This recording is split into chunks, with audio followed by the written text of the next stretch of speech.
Salam SMD, semangat, fraternitas, Dina. Halo.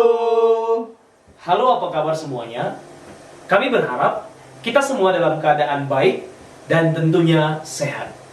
Bertemu kembali bersama kita dalam pelajaran Bahasa Indonesia dengan saya, Bapak Serginus Sigalingging, dan bersama saya, Bapak Merkiano Brahmana, tentunya dalam pembelajaran Bahasa Indonesia kelas 8.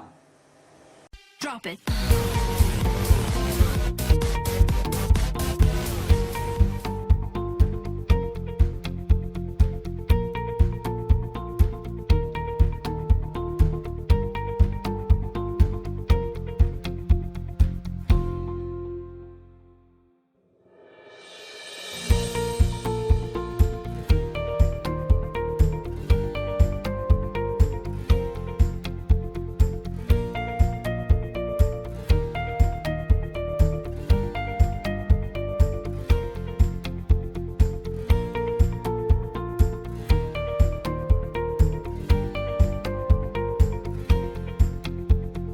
Adapun tujuan pembelajaran kita kali ini adalah yang pertama, peserta didik mampu memahami definisi teks eksplanasi dengan mengamalkan nilai kedisiplinan. Yang kedua adalah peserta didik diharapkan mampu mengetahui unsur, struktur, serta ciri-ciri dari sebuah teks eksplanasi, tentunya dengan mengamalkan nilai kedisiplinan.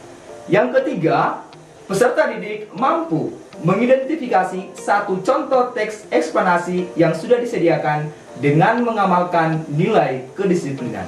Dan yang terakhir adalah peserta didik diharapkan mampu membuat sebuah teks eksplanasi dan tentunya tetap mengamalkan nilai Kedisiplinan.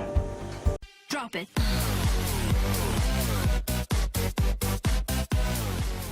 Baiklah, setelah memperhatikan tayangan dari beberapa teks yang baru kamu lihat, maka yang sebenarnya yang menjadi pengertian teks eksplanasi adalah teks yang berisi penjelasan-penjelasan tentang proses mengapa dan bagaimana suatu fenomena alam terjadi, yang biasanya informasi memuat berdasarkan fakta dan informasi, dan tentunya bersifat keilmuan atau sains. Struktur teks eksplanasi dibagi menjadi 3 bagian. Yang pertama, pernyataan umum, berisi pernyataan umum mengenai topik yang akan dijelaskan proses-proses terjadinya atau proses keberadaan.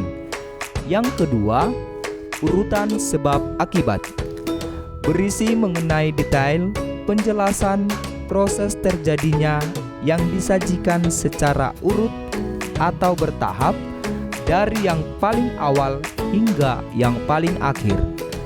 Dan yang ketiga, interpretasi, berisi tentang kesimpulan mengenai topik yang telah dijelaskan.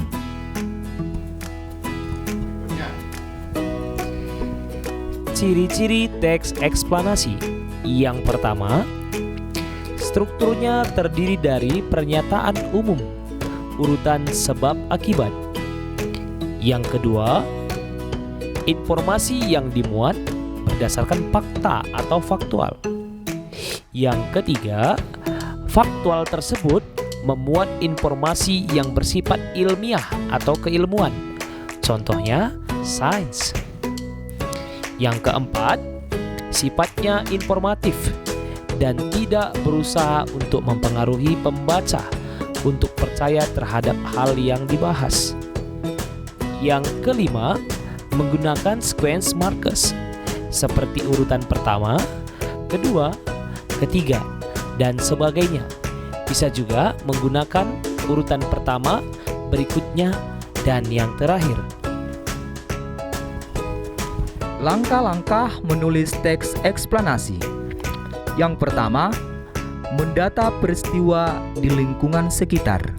Kedua, mengamati suatu peristiwa. ketiga, mencatat urutan peristiwa. Keempat, membuat kerangka teks eksplanasi. Dan yang kelima, menulis teks eksplanasi.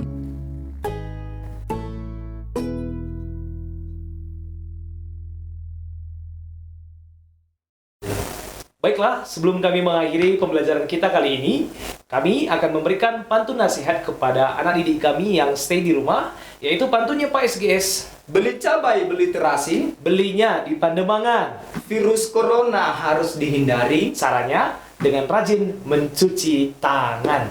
Baik, terima kasih anak-anak kami sekalian. Sampai ketemu di pembelajaran jilid kedua. Dan terakhir, salam Literasi.